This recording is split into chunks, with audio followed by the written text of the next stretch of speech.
when the woman needed it. Paul is actually advocating, like, what the?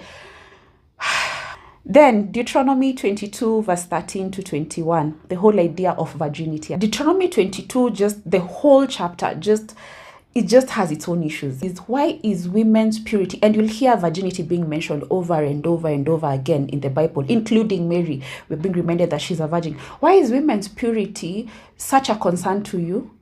These men who are not virgins, who are they sleeping with? Why is women's purity and virginity the thing that is spoken about the most? We are not maintaining the same energy towards men. Why? Why is my hymen so important to you?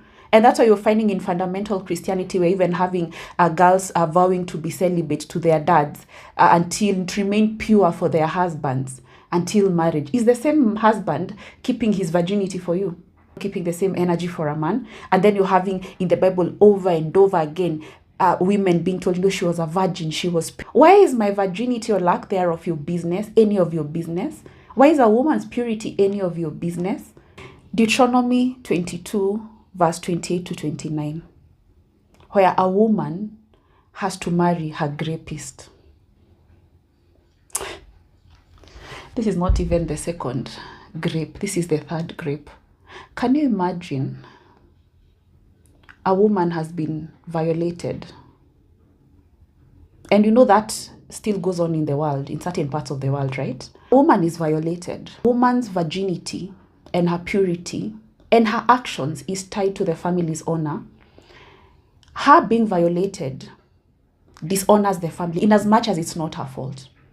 And then to save face, what do? They marry her off to the person who violated her, to basically have her way with her for the rest of her life. And this is in the Bible. Please tell me how again the Bible and Christianity honors women. Tell me how. If a woman who's been violated is now being forced to marry the man who violated her, where is God in all this? He's a just God. Where is the justice in this? Even a child knows this is injustice. A just God tolerating this. Just breathe in. Genesis 16, the story of Hagar and Sarah.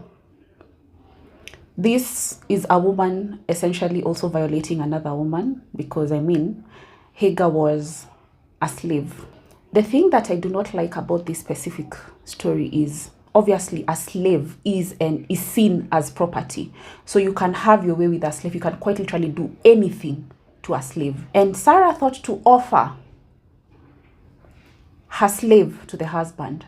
Hagar did not have a choice, because she's property. You do whatever you want with property. But no, the whole idea of women being property, the rules of coverture, is not just about slavery. The rules of coverture exist up to now. And actually they tended to even be enshrined in law, codified in law.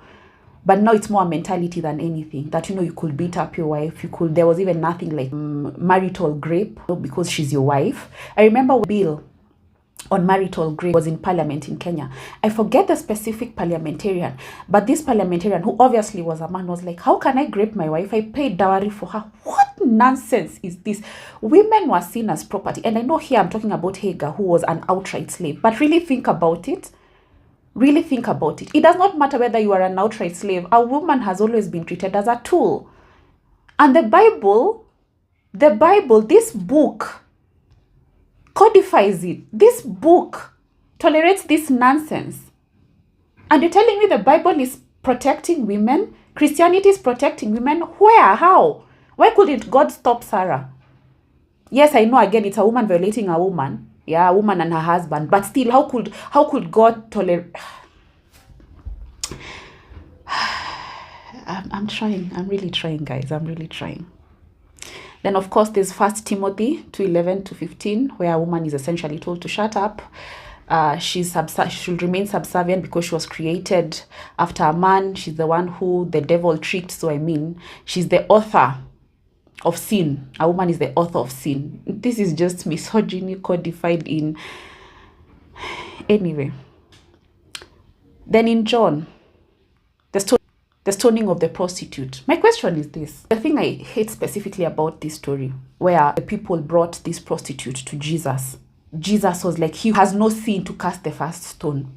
Why couldn't Jesus ask, where is the man that this woman was caught with? Willing buyer, willing seller. It's a capitalist society. It's capitalism. Is it the onus only on the seller? The owner should also be on the buyer. So why prostitutes will not exist if there were no Johns? Prostitutes will not exist if there are people who are not buying whatever they're selling to them. So why is it that Jesus could not call out the fact that, you know what, where is the man that this woman was laying with, this prostitute was laying with? Why? Because women are the sexual gatekeepers, and clearly the Bible has made certain of that. So the blame of any sexual sin is always on, the burden is always on women. My 99 questions today are just what the hell, because what the actual hell? I don't believe in hell, but again, what the hell? Then finally, the adulterous woman in John 8 verse 1 to 11. A woman was caught as an adulterer, and she was presented. And my question again is, again, just as with the prostitute, was she adultering by herself? Was she adultering by herself? It takes two. Where's the burden of proof? Where's the burden of purity on the woman and not the man? Was she laying down by herself? Was she laying down by herself? Where's the burden of proof, of purity, of sexual purity, always on the woman? We are not done. Violence and misogyny in the Bible, we are not done. These are just, and I'll remind you again and again, women are seen for their utility. Our utility for sexual satisfaction of the man, our utility to bear children, our utility for emotional labor, and our utility for physical labor. Those are the 4 utilities that women are known for. And if you look in the Bible over and over and over again, women's utility, those 4 utilities come through every single time. Our humanity is minimized. No wonder even when violence is committed against us, we're still seen in the utility, because we are there for men's sexual pleasure.